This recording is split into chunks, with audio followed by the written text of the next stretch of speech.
नमस्कार, स्वागत है आप सभी का विशाल ऑनलाइन क्लास में। आज की इस वीडियो में हम लोग भारतीय मॉडल पेपर का जो सब्जेक्टिव पार्ट है ना, इस सब्जेक्टिव पार्ट को हम लोग कवर करने वाले। देखिए सब्जेक्टिव पार्ट में इसमें टोटल 4 सेट है, ठीक है। तो इस 4 सेट में जितने भी सब्जेक्टिव क्वेश्चन है आपके लिए इम्पोर्टेंट नहीं है, उसमें से जो भी आपके लिए इम्पोर्टेंट है हमने पहले ही टिक लगा दिया, उसका वीडियो अपलोड कर दिया। उम्मीद है कि उस वीडियो को आप देखे होंगे, नहीं देखे हैं तो आप देख लीजिएगा, ठीक है। तो इस भारतीय मॉडल पेपर का जो इम्पोर्टेंट क्वेश्चन है ना सब्जेक्टिव, उस सब्जेक्टिव को हमने टिक लगाया था कि ये फलाना फलाना क्वेश्चन प्रत्येक सेट से, चाहे सेट 1 से लेकर आपका 4 तक, ये हमने जो भी इसके लिए इम्पोर्टेंट था उसको हमने पहले ही टिक लगा दिया था। तो आज की इस वीडियो में हम लोग ना ये सेट 1 से जो आपका इम्पोर्टेंट सब्जेक्टिव क्वेश्चन है ना उसको हम लोग एक्सप्लेन करेंगे। क्यों? क्योंकि आप ही लोग कमेंट किए हुए थे कि सर सेट 1 का या मतलब जो भी ये सब्जेक्टिव क्वेश्चन है आप इसको एक्सप्लेन कर दीजिए। तो हम एक ही वीडियो में पूरे सेट को कवर नहीं कर रहे हैं, सेट पार्ट बाई पार्ट कर लेते हैं। आज इस वीडियो में मुख्य रूप से हम लोग सेट 1 का जो भी इंपॉर्टेंट क्वेश्चन था ना, जिसपे हम लोग टिक लगाए थे, हाईलाइटर से हाईलाइट कर दिए हुए थे, उसको हम लोग कवर करने वाले हैं। तो उसका हम लोग क्वेश्चन का केवल कट निकाल लिए हुए, उसको अच्छे से मैं एक्सप्लेन कर देता हूँ। देखिए ये आपका मैथमेटिक्स का हो गया, गणित का सेट 1 का हो गया, ठीक है, सेट 1 का हो गया। तो इसमें जो भी हम टिक लगाए हुए थे उसको एक्सप्लेन करने वाले हैं। वैसे इसमें टोटल 30 लघु है, 8 दीर्घ है, तो वो आपके लिए इंपॉर्टेंट सब नहीं है, जो इंपॉर्टेंट है वो मैं इस वीडियो में कवर करा देता हूँ। चलिए, तो ये आपका पहला प्रश्न है जो 2 नंबर है। प्रश्न का कहना है कि यूक्लिड विभाजन के प्रयोग से ना 960 और 432 का हमें मौसा ज्ञात करना है। देखिए मौसा यूक्लिड विभाजन आपके लिए काफी इंपॉर्टेंट है। प्रत्येक साल ये आपसे लगभग देखा जाए, क्वेश्चन देखिएगा तो सब साल पूछता है, और पर दोनों पाली में पूछता है। ऐसा नहीं कि प्रथम या ये पाली में या द्वितीय पाली में पूछेगा, ऐसा नहीं, प्रत्येक पाली में चाहे फर्स्ट शिफ्ट में हो या सेकेंड शिफ्ट में हो आपका एग्जाम, ये क्वेश्चन आपको देखने को मिलेगा। हाँ, यहाँ पे हो सकता है 960 और 432 के जगह पे संख्या कुछ और हो सकता है, वो बात की बात है, लेकिन क्वेश्चन जरूर आएगा। तो चलिए इसे सरल करते हैं। इसका भाग एल्गोरिथम का कॉन्सेप्ट होता है भाज्य बराबर भाज्य गुने भागफल प्लस शेषफल। इसमें जो सबसे बड़ी संख्या होती है उसे हम लोग भाज्य लेते हैं, जो छोटी होती है उसे हम लोग भाजक ले लेते हैं। तो a इक्वल टू हो जाएगा आपका 960 तथा b इक्वल टू हो जाएगा आपका 432। भाग इसमें देना होता है तो लिखेंगे इसीलिए भाग एल्गोरिथम से, आप विभाजन एल्गोरिथम लिख सकते हैं, कोई बात नहीं है। भाग एल्गोरिथम से, भाग एल्गोरिथम से, ठीक है। क्या जानते हैं भाग एल्गोरिथम से? a बराबर बी क्यू प्लस आर, जहां r greater than equal to 0 less than b। जिसका जो मान है उस मान को डालिए और बढ़ाइए आगे। तो a के जगह पे हो गया 960 इक्वल टू b के जगह पे हो गया 432। अब करना कुछ खास नहीं है, 432 में से 960 में भाग देना है, 32 से भाग देंगे 960 में। तो ये आई थिंक 2 बार में लग जाएगा, क्योंकि 3 बार में 1200 के करीब हो जाएगा, तो ये 2 बार में लगेगा। तो इसमें गुना करेंगे तो ये हो जाएगा 864, घटाएंगे तो ये 10 में से 4 गया तो ये आपका हो गया 6, इधर 5 में से 6 गया तो 5 में 6 गया तो ये कितना हो जाएगा, सॉरी 15 में 6 गया तो ये आपका 96 हो जाएगा। तो क्या देख रहे हैं, भाज्य बराबर भाजक गुने भागफल प्लस शेषफल। तो बैठा दीजिए मान अब यहाँ पे जिसका जो मान है उस मान को। तो भाज्य बराबर भाजक गुने भागफल के जगह पे यहाँ पे आपका हो गया 2, प्लस शेषफल के जगह पे आपका हो गया 96, तो प्लस हो गया 96, ब्रैकेट में लिख लीजिए पहला चरण। चलिए अब सेकेंड राउंड में क्या होगा, इस 96 से भाग, ये प्रक्रिया तब तक करना है जब तक 0 ना आ जाए। अब 96 से ना हम 432 में भाग देते हैं, ठीक है। जो शेषफल जो आएगा उससे हम लोग भाजक में भाग देंगे, तो 432 में हमें भाग देना। ये काम आप पूरा में कीजिएगा। तो ये 4 बार में लगाएंगे, क्योंकि 5 बार में लगाएंगे तो ज़्यादा हो जाएगा, 4 बार में लगेगा। तो ये होगा 4 छक 24 का 4, और फिर 9 चौक 32, 9 चौक हो गया 36, 36 2 हो गया 38। घटा दीजिए, 12 में से 4 जाएगा तो ये आपका हो गया 8, इधर 12 में से फिर 8 जाएगा तो ये 4 48 हो गया। तो दूसरा चरण में क्या देख रहे हैं, भाज्य बराबर भाजक गुने भागफल प्लस शेषफल। तो 432 इक्वल टू हो जाएगा 96 और गुना करना है हमें किससे, 4 से, क्योंकि भागफल कितना है 4 और जोड़ शेषफल कितना है, तो शेषफल आपका 48 है। लिख लीजिए दूसरा चरण। इसी टाइप से आप भी बनाइएगा। अब फिर ये प्रोसेस का तब तक कंटिन्यू करना है जब तक शेषफल 0 ना है। अब 48 से 96 देना है, तो ये तो 48 दूना 96 ही हो जाएगा, 2 बार में लग जाएगा। तो 96 में हमें भाग देना है अब 48 से, तो 2 बार में लग जाएगा, शेषफल क्या आ जाएगा, 0 आ जाएगा। आप भाग देकर देख लीजिए, और मतलब 96 में कितना, 2 बार में ये पूर्णतः कंप्लीट हो जाएगा। ये हम लिख लेंगे तीसरा चरण।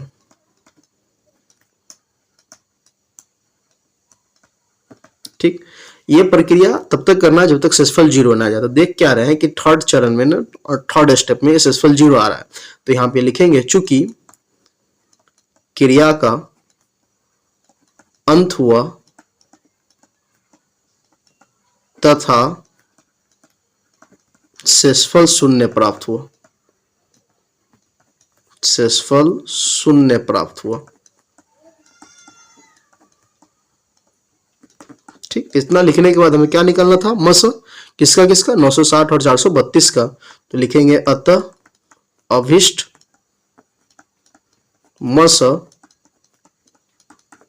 960, 432 इक्वल टू, तो जिस चरण में शेषफल 0 आया ना, जैसे ये थर्ड चरण में देख रहे हैं, ये थर्ड स्टेप में आपका 0 आया हुआ, तो जिस चरण में शेषफल 0 आया ना, उसका जो भाजक होगा ना, वही आपका मसा बन जाएगा। तो मसा इक्वल टू कितना हो, यहाँ पे 48 लिख देंगे। ये आपका सवाल कंप्लीट हो गया। ये जो पोर्शन किए हैं ना, ये आप रफ में करेंगे। ठीक है, चलिए अब आगे की सवाल को देखते हैं। ये आगे का सवाल आपका 5 नंबर है, प्रश्न 5। देखिए इसमें क्या कह रहा है कि बहुपद दिया है, अब बहुपद देने के बाद आपसे क्या कहा जा रहा है। सबसे पहले इस टाइप का भी सवाल बहुपद से प्रत्येक साल आपसे पूछा जाता है, प्रत्येक साल पूछा जाता है। ये बहुपद है, इसका शून्यक निकालना। जब शून्यक निकल जाता है ना, तो शून्यक और गुणांकों के बीच संबंध की यहाँ जांच करने के लिए कहा जा रहा है, कभी कभी सत्यापित करने के लिए कहा जाएगा। ठीक है, तो देखिए सबसे पहले जो बहुपद दिया हुआ इसको नोट कर लेंगे। P x equal to x square plus का 9x प्लस 20। ठीक है, ये आपका बहुपद हो गया। शून्य के निकालने के लिए बहुपद को हम लोग सबसे पहले 0 के बराबर करते हैं। तो 0 के बराबर करने के लिए पहले इसका गुणनखंड कर लेते हैं। तो एक्स स्क्वायर का एक्स स्क्वायर 4, इसका फर्स्ट इंटू लास्ट तोड़ेंगे ना, तो 4 पंचे 20। तो यहाँ लिख सकते हैं 5x और प्लस का 4x जोड़ेंगे तो हो जाएगा 9x और प्लस 20 का हो गया 20। अब क्या कीजिए, इस दोनों में अगर कॉमन देखेंगे तो x निकल कर आ जाएगा, तो ये हो गया x प्लस 5। इस दोनों में कॉमन देखिएगा तो प्लस आपका 4 निकल जाएगा, तो ये हो गया आपका x प्लस ये भी 5। अब x प्लस 5 दोनों में से अगर आप कॉमन फटाक से निकाल लेते हैं तो अंदर बच गया x प्लस 4। हमें निकालना है शून्यक, तो लिखेंगे शून्यकों के लिए, शून्यकों के लिए, और जानते हैं शून्यक के लिए ना बहुपद को 0 के बराबर करते हैं, तो इसीलिए px इक्वल टू हो जाएगा 0। यही px का मान ये रहा, तो मतलब ये हो गया कि x plus 5 into x plus 4 equal to आपका हो जाएगा 0। अब यहां से लिखेंगे जब x प्लस 5 इक्वल टू 0, फिर लिखा जाएगा जब x प्लस 4 इक्वल टू 0। तो इसीलिए x का वैल्यू यहां से आ जाएगा माइनस का 5, यहां से हो जाएगा x इक्वल टू माइनस का 4। यहां से x का 2 मान आया, एक प्लस माइनस का 5, एक प्लस माइनस का 4 आ गया। तो हमें ये द्विघात बहुपद था, द्विघात बहुपद का शून्य का निकालना था, तो 2 शून्य का आया। ये आपका सपोज अल्फा हो गया, ये आपका बीटा हो गया। तो शून्यक तो निकल गया, अब शून्यक के साथ साथ शून्यक और गुणांकों के बीच संबंध निकालना है। तो सबसे पहले हम इसके बारे में इसके नीचे लिखेंगे, इसीलिए दिए गए बहुपद के अभिष्ट शून्यक अल्फा इक्वल टू माइनस का 5 तथा बीटा इक्वल टू माइनस का 4। ये अल्फा और बीटा का मान हो गया। अब अल्फा बीटा का मान लिखने के बाद अब हमें इसका जांच करना है, क्योंकि शून्यक और गुणांकों के बीच संबंध की क्या करना है, जांच करना है। तो जांच करने का मतलब दो काम करना पड़ेगा, एक में हमें शून्यकों का योगफल निकालना पड़ेगा और फिर उसके बाद शून्यकों का गुणनफल निकालना पड़ेगा, जहां अल्फा का वैल्यू -5 हो गया और बीटा का वैल्यू आपका -4 हो गया। तो चलिए अब आगे का काम करते हैं, फिर लिखेंगे इसीलिए शून्यकों का योगफल, और शून्यकों का योगफल मतलब क्या, अल्फा प्लस बीटा। तो अल्फा प्लस बीटा हो गया, अल्फा का वैल्यू -5 और प्लस बीटा का वैल्यू -4। जब इसको आप आगे बढ़ाएंगे तो -5 और ये माइनस प्लस -4 हो गया, इसे जब तोड़ेंगे तो ये -9 हो गया। और अल्फा प्लस बीटा बराबर हम लोग क्या जानते हैं, -b/a जानते हैं। क्या ये -b/a के फॉर्मेट में है, नहीं है, तो इसको हम ऐसे भी तो लिख सकते हैं -9/1। अब आ गया -b/a के फॉर्मेट में। देखिए माइनस का माइनस हो गया, b का वैल्यू 9, a का वैल्यू 1। देखिए इस बहुपद में देख सकते हैं b के जगह पे आपका 9 है और a के जगह पे ना कुछ है तो यहाँ 1 है। तो ये हो गया -b/a। माइनस का अर्थ क्या होता है, तो माइनस का हो गया माइनस, और b का अर्थ हो गया x का गुणांक, x का गुणांक, और बट्टा a का अर्थ हुआ x² का गुणांक, x² का गुणांक। तो ये आपका शून्यकों का योगफल हो गया। सेम इसी लॉजिक से ना हम लोग शून्यकों का गुणनफल निकालेंगे। तो फिर लिखेंगे तथा शून्यकों का गुणनफल, तो शून्यकों का गुणनफल, तो गुणनफल मतलब अल्फा इंटू बीटा। तो भाई अल्फा का वैल्यू हो गया -5 और बीटा का वैल्यू हो गया -4। इस माइनस इंटू माइनस कीजिएगा तो प्लस हो गया, 4 पंचे 20। और अल्फा इंटू बीटा बराबर हम लोग जानते हैं c/a। क्या ये c/a के फॉर्मेट में है, तो नहीं है, तो इसको लिख दीजिए 20 बटा में ना कुछ है तो 1 कर दिए। अब इसे लिख सकते हैं c/a। देखिए तो c के जगह पे तुलना कीजिएगा तो 20 हो गया, a के जगह पे आपका 1 हो गया। इस बहुपद में भी देखिएगा c के जगह पे यहाँ पे 20 है और a के जगह पे यहाँ पे ना कुछ है तो 1 है। और c/a का मतलब क्या होता है, अचर पद बट्टा x² का गुणांक। तो उम्मीद कर रहे हैं ये सवाल आप समझ गए होगा। ये सवाल अब तक जो दोनों सवाल बनाए आपके लिए काफी इंपॉर्टेंट है। आप 100% उम्मीद रखिए ये दोनों सवाल में सवाल आएगा, अंक यही रहेगा या फिर अंक बदल जाएगा, लेकिन सवाल का भाव पूछने का तौर तरीका सेम रहेगा। ठीक है, चलिए आगे का सवाल देखते हैं। अब देखिए प्रश्न ये 6 नंबर भी आपके लिए इंपॉर्टेंट था। ठीक है, हम लोग टिक इस पे भी लगाए हुए थे, जो भी टिक लगाए थे उसमें हाईलाइट वगैरह कर दिए। देखिए तो उसमें क्वेश्चन का हम केवल फोटो खींचकर यहाँ पे ऐड कर दिए। देखिए इसमें क्या कहा जा रहा है, k का वह मान ज्ञात करे जिसके लिए यहाँ x-1 नहीं होगा। ठीक है, y-1 कर लेंगे, बुक में गलत था, मिसप्रिंट था। तो y-1 बहुपद इतना का एक गुणनखंड होगा। गुणनखंड होने का मतलब क्या हुआ, इस बहुपद से इसमें भाग दीजिएगा ना, y-1 से बहुपद py में भाग दीजिएगा तो शेषफल 0 आएगा। दूसरे शब्द में ऐसे ही बोल सकते हैं कि अगर y-1 इस बहुपद py का ना अगर गुणनखंड होगा तो ये y-1 इक्वल टू 0 कर लीजिए। यहाँ से y का वैल्यू 1 निकल कर आ गया। अब y बराबर 1 डालेंगे ना बहुपद में, तो बहुपद का मान क्या होगा, 0 हो जाएगा। ठीक है, अब वही मान डालकर 1 डालकर ऐसे सोल्व करेंगे तो ये जो k नजर आ रहा है इस k का मान निकलेगा। देखिए कैसे बनाते हैं। सबसे पहले तो लिखेंगे यहाँ py इक्वल टू, अगर x होता तो x लिखते हैं, तो py equal to 2y³ plus का हो गया आपका 9y² plus y plus k लिखेंगे। चूंकि y-1 बहुपद py का गुणनखंड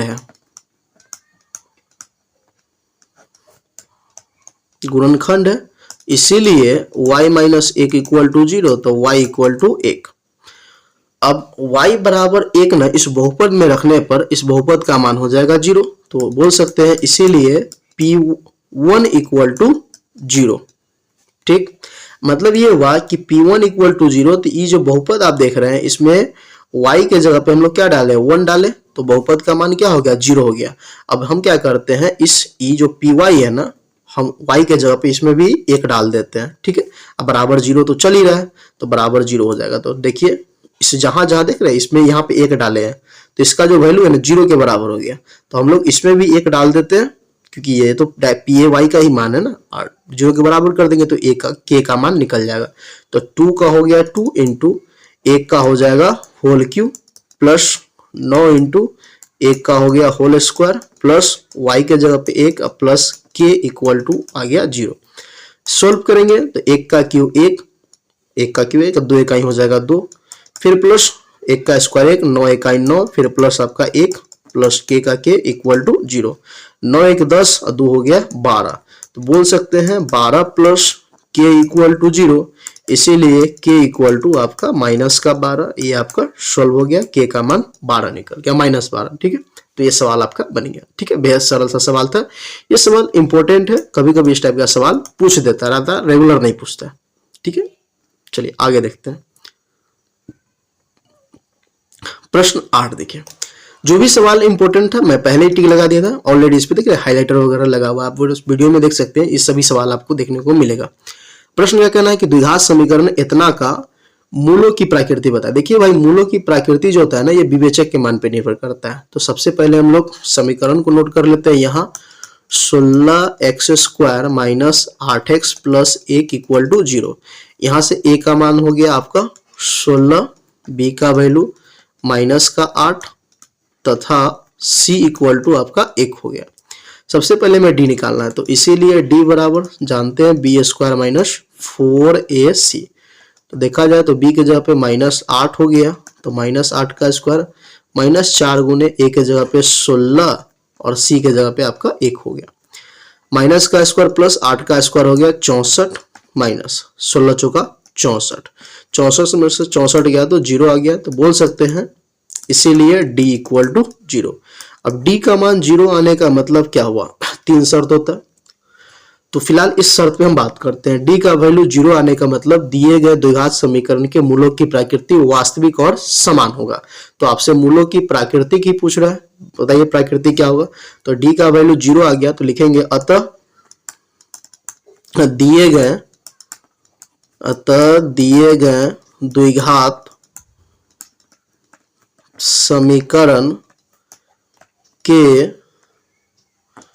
मूलों की प्रकृति वास्तविक तथा समान होगा, समान होंगे। ठीक है, क्यों वास्तविक और समान होगा, क्योंकि विवेचक का मान 0 आ गया। 3 शर्त होता है, d greater than 0, d equal to 0, d less than 0। तीनों के अकॉर्डिंग अपना अपना मूलों का शर्त मतलब मूलों का प्रकृति होता है। फिलहाल d बराबर 0 होने के वजह से इस द्विघात समीकरण के मूलों की प्रकृति वास्तविक और समान हो गया। चलिए आगे देखते हैं। बेहद सरल सा सवाल है, लेकिन सवाल इस टाइप का भी आपके एग्जाम में आता है कि मूलों की प्रकृति बताए। आगे देखिए प्रश्न 10 नंबर क्या कह रहा है। प्रश्न 10 का कहना है कि उस समांतर श्रेणी के 51 पदों का योगफल ज्ञात करें जिसके दूसरे और तीसरे पद क्रम से इतना है। देखिए दूसरे और तीसरे पद, तो सबसे पहले लिखेंगे माना कि एपी का पहला पद a तथा पदांतर d। इतना लिखने के बाद लिखेंगे यहाँ दूसरा पद 14 है, तीसरा पद 18 है। दूसरा पद कहने का मतलब t2 बराबर 14। t2 को हम लिख सकते हैं a plus 2 minus 1 into D, क्योंकि tn बराबर होता है a plus n minus 1 into D. tn बराबर हम लोग जानते हैं a plus n minus 1 into D. तो tn बराबर इतना होता है, तो जब n था तो n माइनस 1, जब 2 डालेंगे तो 2 माइनस 1 इंटू डी हो जाएगा। तो इस t2 को हम लिख सकते हैं a प्लस डी लिख सकते हैं, क्योंकि 2 में से एक जाएगा तो एक में d से गुना करेंगे तो d हो जाएगा। तो t2 के जगह पे हो गया a plus d equal to 14। इस दोनों में से किसी एक का मान निकाल लीजिए, ताकि जब आगे सरल करेंगे तो डायरेक्ट मान निकल जाएगा। तो हम a का ही मान निकालते हैं। a इक्वल टू क्या लिख सकते हैं 14 माइनस डी, समीकरण 1 बोल दिए। फिर तथा और भी कुछ दिया हुआ है। तीसरे पद का मान आपका 18 है। तीसरा पद कहने का मतलब t3 बराबर 18। तो जब t2 था तो a प्लस डी लिखे, t3 है तो क्या लिखेंगे a प्लस 2d बराबर 18। तो a का मान तो समीकरण 1 से निकाले, मैं डाल दीजिए यहाँ पे। तो 14 माइनस डी प्लस 2d का 2d बराबर हो गया 18। और ये प्लस का 14 इधर आएगा तो माइनस का 14, और 2d में से वो d जाएगा तो हो गया d इक्वल टू 14 18 माइनस 14, इसीलिए आपका d इक्वल टू हो गया 4। अब समीकरण 1 से लिख देंगे, इसीलिए समीकरण 1 से देखिए भाई, समीकरण 1 से यहाँ पे देख सकते हैं 14 माइनस डी, डी का वैल्यू 4 है तो 14 में से 4 गया तो ए का वैल्यू कितना आ गया 10, तो लिख सकते हैं ए बराबर आपका 10। तो ए का वैल्यू आ गया 10, डी का वैल्यू आ गया 4। हमें निकालना है 51 पदों का योगफल, तो जानते हैं इसीलिए सूत्र से एस एन बराबर n by 2 into 2a plus n minus 1 into d. ठीक, तो एस 51 इक्वल टू हो जाएगा 51/2 इंटू 2 गुने ए के जगह पे आपका हो गया 10 प्लस 51 माइनस 1 इंटू डी के जगह पे आपका 4 हो गया। अब इसे तोड़ लीजिए, तो 51/2 का 51/2 10 दूना हो गया आपका ये 20 प्लस 51 में से गया तो हो गया 50, 50 गुने 4 हो गया 200। फिर जब आगे बढ़ाएंगे तो ये 51/2 और 200 में 20 जोड़ेंगे तो 220, 2 से इसको काटेंगे 110, तो ये आपका हो गया 51 गुना 110, गुना कर लीजिए, जो भी आएगा वो आपका आंसर हो जाएगा। ठीक, एपी से इस टाइप का सवाल एग्जाम में पूछा जाता है। मतलब दूसरा और तीसरा पद दिया हुआ था, 51 पद का योगफल हमें ज्ञात करना था, तो दूसरा और तीसरा पद के सहयोग से हम पहले ए और डी निकाले। ए और डी निकालने के बाद इस सूत्र से हम लोग क्या किए, ये जो सूत्र होता है n पदों का योगफल, इससे हम लोग 51वें पदों का योगफल ज्ञात किया। चलिए आगे देखते हैं सवाल 15 नंबर। देखिए 15 क्या कर रहा है, सिद्ध करना है कि tan 1 degree, tan 2 degree, tan degree dot dot dot 79 degree equal to 1। तो हम लोग LHS से चलते हैं, लिखेंगे LHS। LHS में क्या लिखे, tan 1 degree into tan 2 degree, इसी प्रकार डॉट डॉट डॉट डॉट बीच में आएगा 3 4 5 dot dot dot 44 degree, 45 degree, 46 degree, फिर डॉट डॉट डॉट 87, 88, 89 इस टाइप से आएगा। तो dot dot dot tan 44 degree, जरूरत है जो उसको केवल लिखेंगे, सबको लिखना जरूरी नहीं है। tan 45 degree into tan 46 degree, फिर इंटू डॉट डॉट डॉट आगे tan 88 degree into tan 89 degree. ठीक है, 1 से लेकर 89 तक दिया हुआ है। तो अब इसमें जोड़ा लगाइए, दो कोणों का योग जिसका 90 हो जाएगा, पूरा कोण के लिए कॉन्सेप्ट है। तो देखिए भाई 1 डिग्री और 90 डिग्री और 89 को जोड़ेंगे तो हो जाएगा 90 डिग्री, 88 और 2 को जोड़ेंगे तो हो जाएगा 90। इसी प्रकार फिर आगे 3 डिग्री, 87 डिग्री, 4 डिग्री, 86 डिग्री, इसे करते करते 44 और 46 को जोड़ेंगे तो हो जाएगा 90 डिग्री, बच जाएगा tan 45। tan 45 का मान होता है 1। तो tan 45 से पहले जो है tan 1 से लेकर 44 तक, या तो आप इसको तोड़ लीजिए कॉट के रूप में, क्योंकि tan theta into cot theta equal to होता है 1, या नहीं तो tan 45 के बाद जो है 46 से लेकर 89 तक, 46 से लेकर 89 इसको आप कॉट के रूप में व्यक्त कर लीजिए, किसी एक को करना पड़ेगा। तो हम 45 के बाद जो है ना उसको व्यक्त करते हैं, तो लिखा क्या आ जाएगा, tan 1 degree into tan 2 degree into dot dot dot tan 44 degree तक कोई परिवर्तन नहीं, इंटू tan 45 डिग्री अपने जगह पे हो गया। फिर आगे हम लोग मान डालेंगे, चाहे तो यहां भी डाल सकते हैं।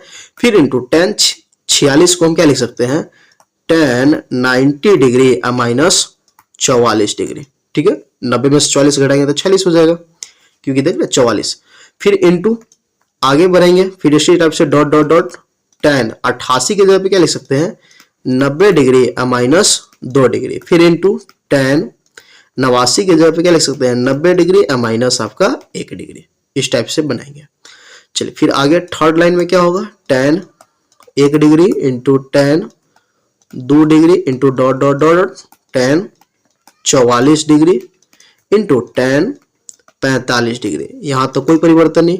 और फिर देख लीजिए tan 90 माइनस थीटा, जानते हैं cot थीटा, तो हो जाएगा cot थीटा के जगह पे 44 डिग्री इंटू फिर डॉट डॉट डॉट डॉट बढ़ते आगे चलेंगे, tan 90 माइनस थीटा, फिर से cot थीटा, तो इस बार हो जाएगा cot 2 डिग्री, फिर इंटू tan 90 माइनस थीटा हो जाएगा cot थीटा, तो cot 1 डिग्री। ठीक है, आपका हो गया। अब इसमें से जिसका कोण 1 है ना उसको एक साथ ले लीजिए, जैसे tan 1 डिग्री और cot 1 डिग्री एक साथ ले लेंगे, tan 2 डिग्री cot 2 डिग्री एक साथ ले लेंगे, फिर इसी में डॉट डॉट डॉट में 3 डिग्री होता है, 4 डिग्री होता है, इसी प्रकार आगे tan बढ़ते बढ़ते बढ़ते tan 44 डिग्री और cot 44 डिग्री को एक साथ ले लेंगे, ये डिग्री है, और फिर tan 45 अपने जगह पे हो जाएगा। चलिए, तो इसको जब आगे बढ़ाएंगे ना तो लिखेंगे क्या, tan 1 degree into cot 1 degree एक साथ हो गया, फिर into tan 2 degree into cot 2 degree के साथ ले लिए, फिर डॉट डॉट डॉट डॉट, फिर इसी प्रकार 44 और मतलब 44 को ले लेंगे, तो फिर आगे हो जाएगा tan 44 degree into cot 44 degree, फिर इंटू tan 45 डिग्री। सबका आप मान डाल दीजिए। देखिए 1 से लेकर 44 तक हो गया 7, फिर tan 45 को हम लेकर चल रहे हैं, चाहते तो ऊपर भी मान डालते हैं, नीचे भी डाल सकते हैं। अब मान डालिए, देखिए tan theta into cot theta equal to 1 into tan theta into cot theta into 1, देख रहे हैं 1 डिग्री है तो 1 डिग्री, जब 2 डिग्री है तो यहाँ भी 2 डिग्री, फिर आगे 3 डिग्री 3 डिग्री, इसी टाइप से 44 डिग्री तो 44 डिग्री, फिर into dot dot dot dot into tan 44 into cot 44, इसका वैल्यू भी 1 हो गया, और फिर इंटू tan 45 का वैल्यू तो 1 होता ही है। अब देख लीजिए 1 गुना 1 गुना 1 गुना 1 क्या हो जाएगा आपका, 1 हो जाएगा, यही आपका RHS हो गया। उम्मीद कर रहे हैं आप बात को समझ गए। अगर कहीं भी थोड़ा लगे कि ना समझ आया तो वीडियो को अच्छे से देखिए, फिर भी अगर कोई डाउट हो तो आप कमेंट कीजिएगा, हम उसे कमेंट के माध्यम से भी समझाने का प्रयास करेंगे। ठीक है, मेरे ख्याल से आप बात को समझ गए होइएगा। चलिए आगे देखते हैं प्रश्न 16 नंबर। प्रश्न 16 क्या कह रहा है कि ए और बी न्यून कोण है ना, जहां साइन ए बराबर कॉस बी, तो सिद्ध कीजिए ए प्लस बी बराबर 90 डिग्री। तो लिखेंगे यहाँ जो दिया हुआ है उसको नोट करेंगे।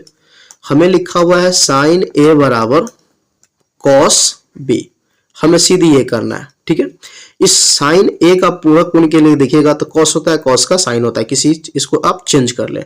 तो देखिए हम क्या लिख सकते हैं, साइन ए का हो गया साइन ए, इस कॉस को हम लिख सकते हैं साइन 90 डिग्री माइनस बी। अभी कहां से आ गया, कौन लफड़ा है, तो आप जानते हैं cos theta equal to sine 90 degree minus theta, ये फॉर्मूला जानते हैं। तो cos theta equal to sine 90 minus theta होता है, तो इतना लिखे या इतना लिखे, बात देखिए। तो कॉस बी के जगह पे साइन 90 माइनस बी कर दिया। अब कंपेयर कीजिएगा, साइन से साइन हट जाएगा, तो आपके पास क्या आ गया, A equal to 90 degree minus B.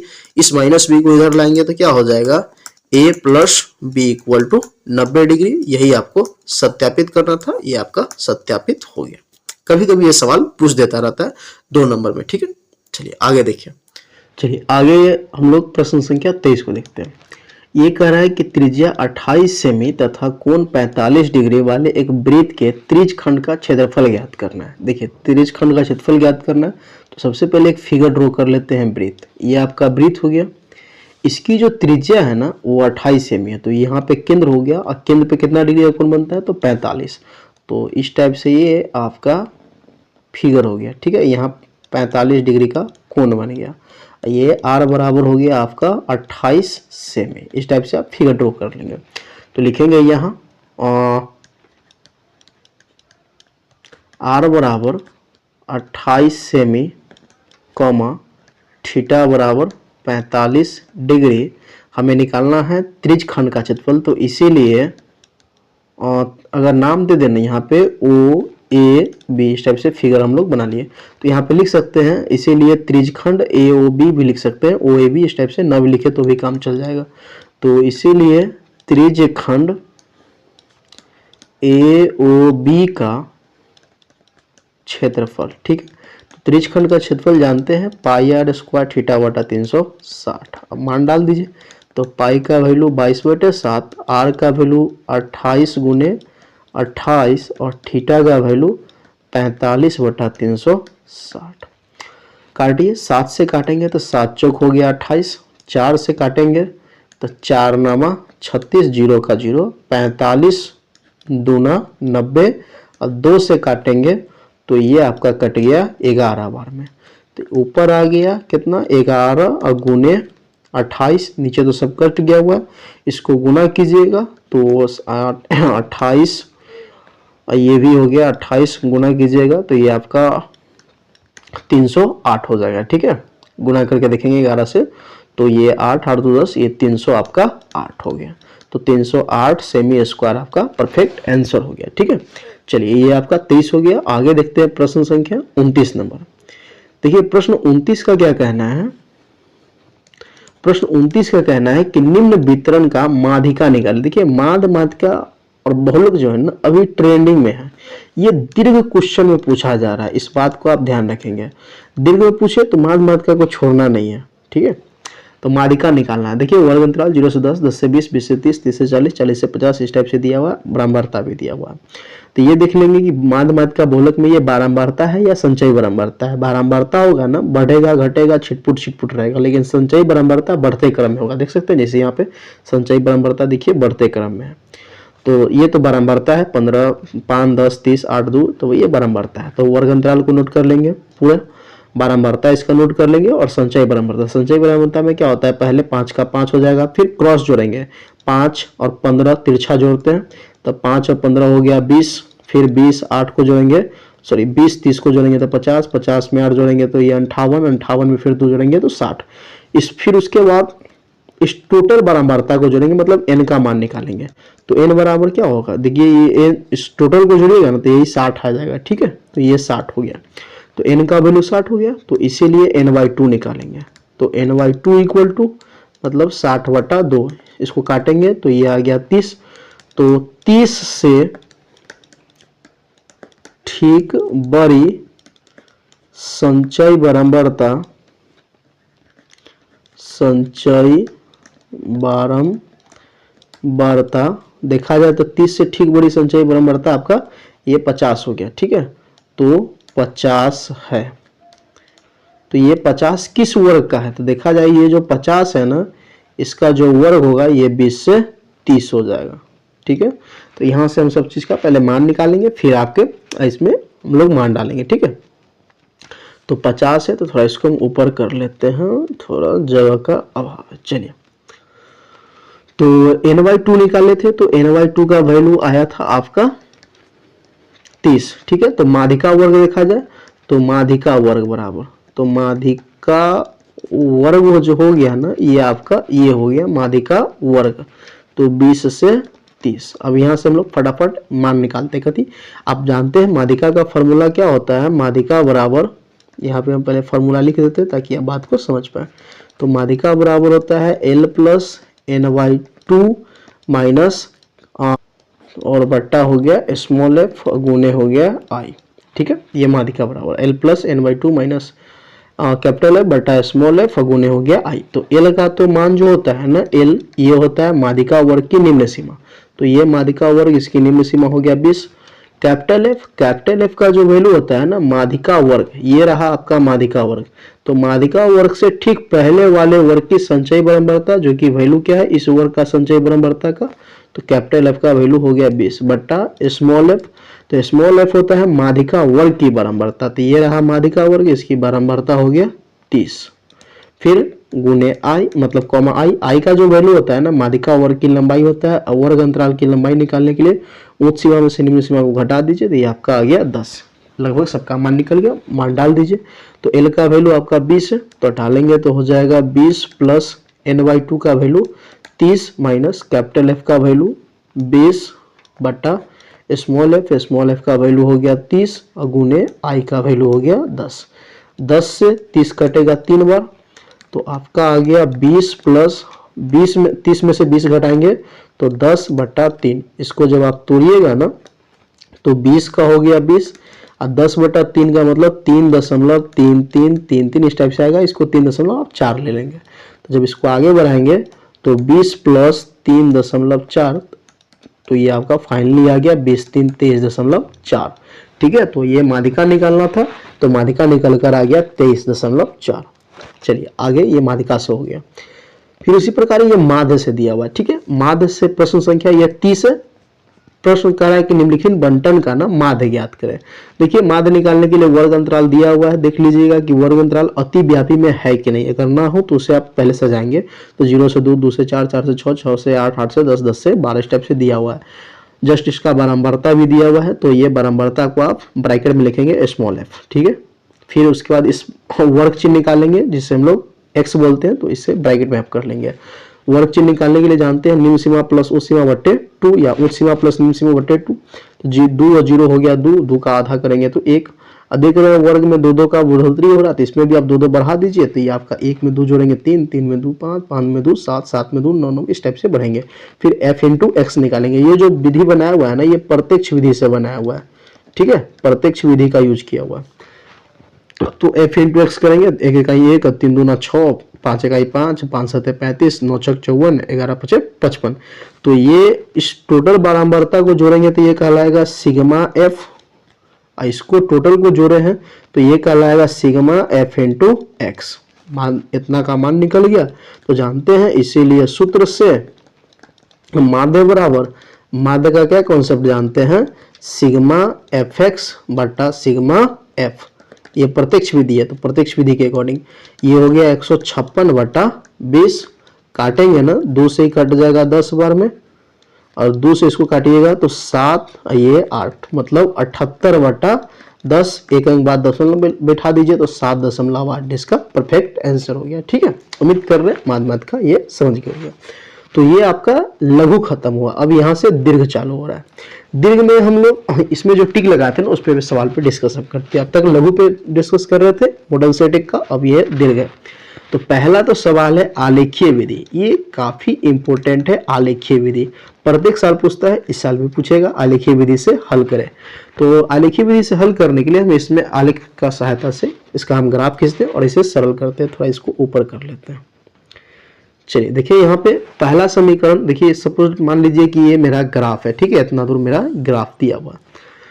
तो इस साइड समीकरण 1 को लिखिएगा, इसका मान सारणियां बनाएंगे। हालांकि ग्राफ कैसे बनाए इसका एक्सप्लेन वीडियो हमारे यूट्यूब चैनल पे ऑलरेडी अवेलेबल है। आप अच्छे से और भी समझना चाहते हैं ग्राफ की बात को, तो वहां भी आप देख सकते हैं। और दूसरा समीकरण आपका ये हुआ 2x + 3y = 12। इसका मान सारणी बनाते हैं। ग्राफ ना मेरे ख्याल से सबसे सरल होता है, ठीक है। चलिए, अब मान सारणी बना लिए, तो यहां से हम क्या करते हैं, मान निकालते हैं। देखिए, सपोज अगर y का वैल्यू 0 लेंगे ना, y का वैल्यू 0, तो ये टर्म हो गया 0, x का वैल्यू आ गया आपका 1। y का वैल्यू अगर 1 लेते हैं ना, तो ये 1 हो गया, माइनस का इधर आएगा तो प्लस का 1 1 हो गया 2, तो x का वैल्यू 2 हो गया, मान निकल गया। अब इसमें चलिए, x का वैल्यू अगर हम सपोज दैट y का वैल्यू अगर 0 लेते हैं, ठीक है, y का वैल्यू अगर 0 लेते हैं तो x का वैल्यू क्या होगा। तो देखिए, y का वैल्यू अगर ये 0 ले लिया ना, तो 0 ले लेंगे तो 2x = 12, 2 से 12 कट जाएगा 6 बार में, ठीक है। अगर हम x का वैल्यू 0 ले लेते हैं तो ये टर्म हो गया 0, 3 चौका 12, तो ये 4 आ गया। मतलब बेहद सरल सा मान निकल गया। अब देखिए, जो भी वैल्यू है धनात्मक में, ऋणात्मक में तो कोई मान है नहीं, तो हम इस टाइप से एक वैल्यू, इस टाइप से लाइन ड्रॉ करते हैं।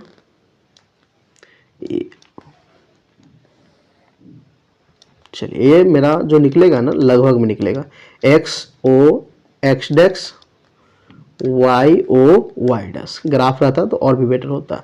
तो नाम अंकित कर लेते हैं। ये 1 हो गया, 2 3 4।